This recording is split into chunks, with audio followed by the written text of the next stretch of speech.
Bienvenue à tous pour une nouvelle édition spéciale d'Économie le Max sur i24 News, édition consacrée à l'innovation sous toutes ses formes avec des secteurs variés comme l'énergie, le high-tech ou même l'alimentation. Une spéciale qui nous mènera du Moyen-Orient à l'Amérique du Sud et on débute tout de suite. Et première étape de cette spéciale, on va se rendre au Pakistan. Parmi les enjeux de la croissance, l'énergie avec un terrible déficit pour ce pays de 180 millions d'habitants. Un pays qui est doté pourtant de l'arme et de l'énergie nucléaire. Mais le manque d'investissement, la corruption aussi, entretiennent l'insuffisance de production. Pourtant, le potentiel est là et notamment du côté du solaire. C'est le pari aujourd'hui de certains investisseurs. Regardez. Dans ce désert de sable, au sol craquelé, quasiment rien ne pousse. Et pourtant, Raja Wakar a dépensé 10 millions de dollars pour ce lopin de terre stérile. La raison, le sol sera bientôt entièrement recouvert de panneaux solaires, un investissement juteux qui devrait être amorti en 2 ans, selon lui.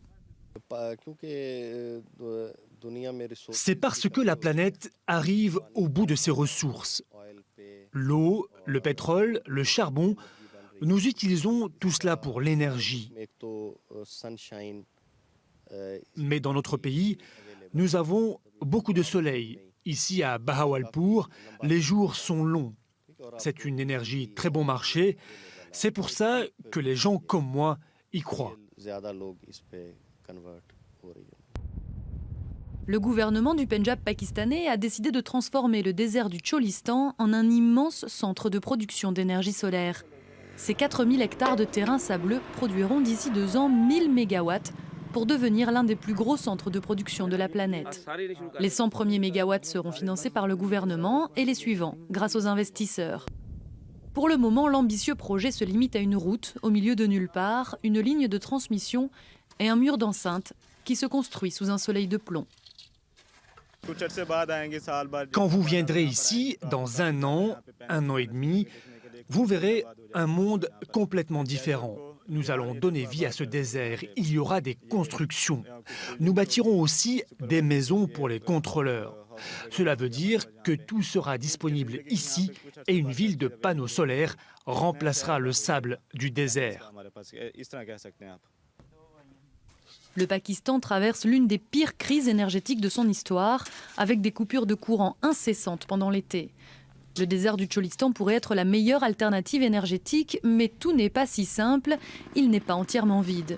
Des nomades y élèvent leurs troupeaux depuis des générations. Et eux, ils sont inquiets du sort qui les attend. Nous ne savons pas du tout ce qui se prépare, si c'est une bonne ou mauvaise chose. Ce que je sais, c'est que mon troupeau, c'est mon seul revenu et que je dépends de ça. Ça veut dire quoi, l'énergie solaire? Moi, je ne sais pas. La première phase du projet, qui produira les 100 premiers mégawatts, devrait sortir de terre d'ici la fin de l'année. En janvier, la Chine avait annoncé un prêt de 6,5 milliards de dollars au Pakistan pour la construction de nouvelles centrales nucléaires. Et on va remonter vers l'ouest, toujours au Moyen-Orient, avec le secteur du high-tech palestinien. Un nouveau parc technologique a ouvert ses portes il y a quelques mois à Ramallah, financé en grande partie par les États-Unis, soutenu par Google notamment. Son but est de contribuer au développement des start-up palestiniennes. Reportage Anthony Lesme et Nassib Safadi. Bienvenue dans l'e-zone. Le premier tech park palestinien est inauguré ce matin à Ramallah. Financé en grande partie par des fonds américains, ce site de 800 m² comprend un espace commun de travail pour des jeunes entreprises spécialisées dans les hautes technologies. On trouve aussi Fast Forward, un accélérateur de start-up financé par l'ONG Welfare Association. Fast Forward est le premier accélérateur d'entreprises palestiniennes. Nous investissons dans des équipes qui ont de nouvelles idées d'applications Internet et mobile. 50 000 $ sont donnés à chaque équipe en échange de 8% de leur capital. L'une des prochaines success stories pourrait prendre le visage de Fcash. Cette jeune start-up permet à des particuliers de payer online des produits et des services sans carte bancaire. Fast Forward nous permet de nous connecter sur le monde extérieur. Nous avons 3 investisseurs désormais, l'un est américain, l'autre vient du Golfe et le 3e est d'ici. En résumé, ils nous fournissent tout ce dont on a besoin. L'USAID est un des partenaires majeurs du projet. L'agence d'aide au développement est directement pilotée par le ministère des Affaires étrangères américain. Elle donne et investit plus de 370 millions de dollars par an dans les territoires palestiniens et de plus en plus dans des projets high-tech.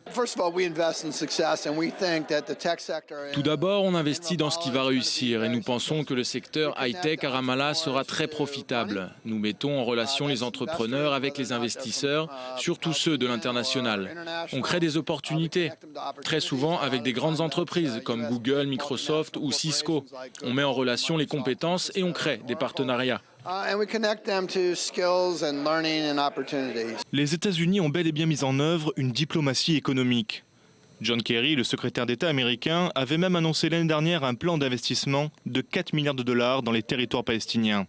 Mais déjà, les mastodontes de la Silicon Valley comme Google, Cisco et Intel investissent main dans la main avec les diplomates américains pour développer l'économie palestinienne.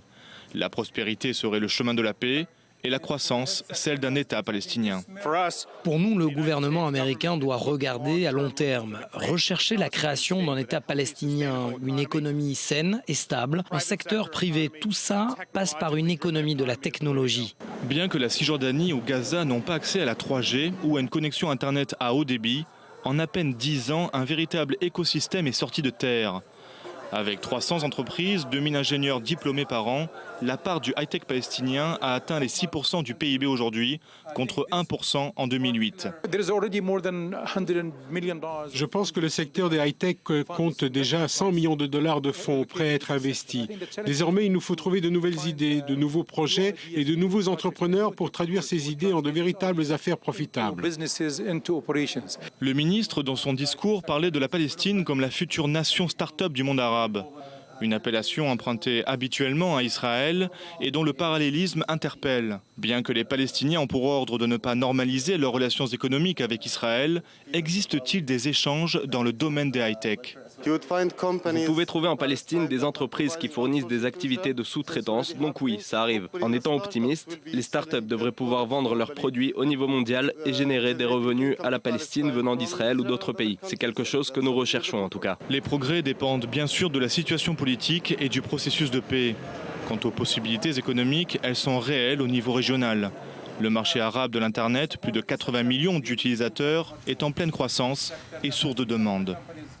Cap sur l'Amérique, on va s'intéresser à la réalité virtuelle. Facebook a racheté en mars le fabricant de casques de réalité augmentée Oculus, une opération qui a réveillé l'intérêt des développeurs quant au potentiel de ce secteur. La concurrence affûte aussi sa réponse. Les applications les plus immédiates sont le jeu vidéo et la santé. On regarde. C'est la nouvelle obsession de la Silicon Valley.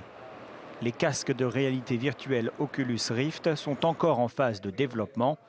Mais ces professionnels se retrouvent régulièrement pour échanger des idées et tester les premiers jeux conçus pour cette nouvelle plateforme. Oculus est devenu un acteur majeur le jour où Facebook a cassé sa tirelire pour en faire l'acquisition. Quand ils ont été achetés par Facebook, les développeurs ont commencé à prendre Oculus au sérieux. Cela a déclenché une avalanche d'investissement dans le secteur. L'arrivée des lunettes de réalité augmentée de Google a eu aussi un impact important. Le modèle de Google a l'avantage d'être bon marché et c'est l'utilisateur qui assemble lui-même le gadget. Un modèle dont la start-up DodoCase s'est inspirée. Il suffit de placer le boîtier sur son téléphone et de télécharger une application pour recréer des expériences de réalité augmentée. Ça permet vraiment d'amener la réalité virtuelle dans les mains de Monsieur Tout-le-Monde. Ça leur donne un avant-goût du potentiel de la réalité virtuelle avant de se payer un système plus cher. Mais si le jeu est l'un des moteurs de la réalité virtuelle, le secteur de la santé peut lui aussi profiter de l'arrivée de ces nouvelles machines. Cette application permet par exemple de corriger les problèmes de vision quand un œil se fatigue trop, car l'autre n'est pas assez sollicité. Pour remédier au problème, elle diffuse deux images différentes, dans l'œil gauche et dans l'œil droit. Afin de gagner la partie, le cerveau du joueur doit absolument prendre en compte les deux images et donc faire travailler l'œil jusque-là délaissé. Grâce au boîtier Oculus, on peut contrôler totalement l'image envoyée à chacun des yeux. On peut créer une expérience d'immersion en 3D et donc le patient peut bouger la tête et regarder partout, comme dans la réalité. Et selon son inventeur, lui-même atteint de troubles de la vision, pas de doute, le traitement marche. J'ai joué environ 20 heures, étalé sur 5 semaines de traitement. Maintenant, je vois presque normalement. en 3 dimensions. Autre signe du potentiel commercial des casques de réalité virtuelle, le géant japonais Sony se lance lui aussi dans l'aventure. Baptisé Morpheus, son boîtier devrait être compatible avec les consoles PlayStation. Allez, direction l'Équateur, un pays qui entend partir aujourd'hui à la conquête du marché mondial du cacao, dominé, on le sait, par les pays d'Afrique de l'Ouest. Et c'est grâce à un procédé innovant qu'une nouvelle variété a été développée. Un cacao dit hybride et très rentable, mais séduira-t-il les palais les plus exigeants? Découverte avec ce reportage. L'Amérique latine pourrait bientôt retrouver sa couronne de roi du cacao. Le berceau du chocolat s'est depuis longtemps fait voler la place de premier producteur mondial par l'Afrique de l'Ouest. Mais les choses pourraient changer grâce à cette fève équatorienne. Un cacao hybride très rentable, mais longtemps boudé par les chocolatiers à cause de son goût acide. C'est un cacao assez plat et qui produit beaucoup. Malheureusement, dans le monde du cacao, nous sommes rentrés dans une production de masse. On l'achète au poids, à la tonne. Ces dernières années, les avis ont changé sur cette variété. Les producteurs ont réussi à améliorer son goût grâce à de nouvelles techniques de fermentation.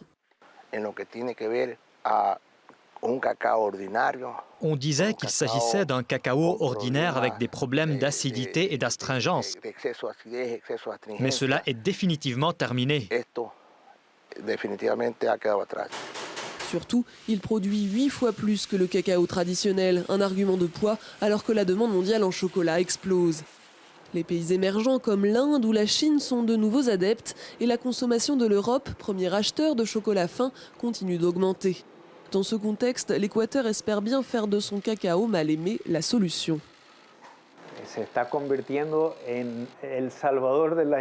Petit à petit, il est en train de devenir le sauveur de l'industrie mondiale du chocolat.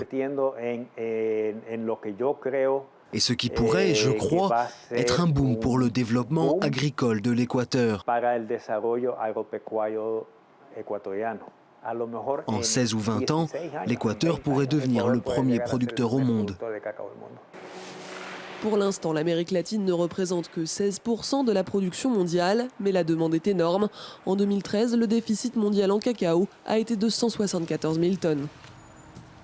Et puis on va revenir aux États-Unis avec cette initiative d'un milliardaire de la Silicon Valley. Son but, pousser les jeunes talents à abandonner leurs études. Pourquoi ? Eh bien pour qu'ils puissent mettre en œuvre leurs projets d'innovation. Alors l'idée peut sembler farfelue, mais lorsqu'une bourse de $100 000 est à la clé, eh bien cela fait réfléchir même les surdoués les plus prometteurs. Alors ce concept va-t-il devenir la norme dans le domaine de la haute technologie ? Élément de réponse en images. Du haut de leurs 20 ans, Kaushik et Aditya sont déjà des entrepreneurs en herbe. Aujourd'hui, ils ont rendez-vous pour visiter ce laboratoire de biotechnologie pour prendre conseil sur la manière de créer une start-up dans le monde médical. Car Kaushik ne cache pas ses ambitions, améliorer le système de santé aux États-Unis. Je ne veux pas créer une application ou je ne sais quoi. Je veux faire quelque chose qui a un impact positif sur la vie des gens. Et la santé est l'un des plus grands problèmes auxquels l'humanité doit faire face aujourd'hui. Le jeune homme a imaginé une plateforme d'échange d'informations sur Internet entre médecins généralistes, spécialistes et hôpitaux.